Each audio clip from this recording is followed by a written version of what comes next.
The Punishment.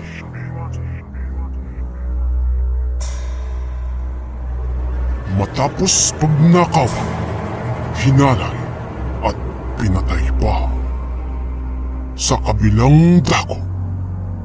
Tiyak, bitay ang hatol sa akin kapag nahuli ako.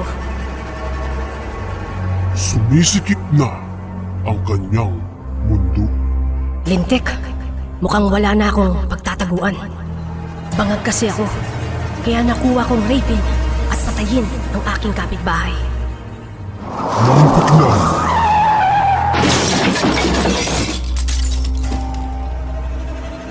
tinulungan siya ng tsuper. Doktor ako, gagamutin kita. Nang siya'y magkamalay, Anong, nasaan? Ako ang bumangga sa'yo. Nandito ka, sa aking pribadong klinika. naalala niya Ikaw yung aking... Kapitbahay at asawa ng iyong nilapastangan. Kung may pinabalak kang masama sa akin, huwag mo nang ituloy.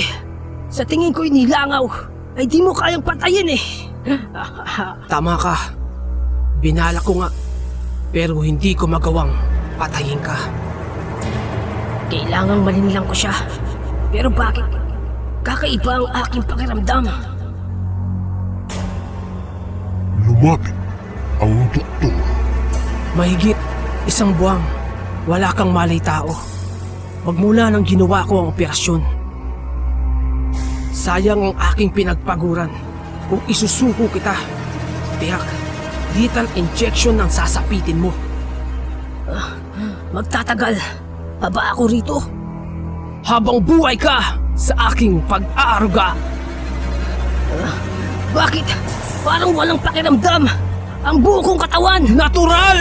Ha ha ha!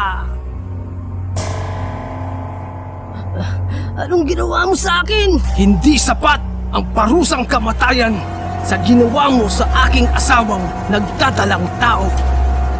Inalis ang kulay. Masahol pa sa impyerno ang ipalalasap ko sa'yo!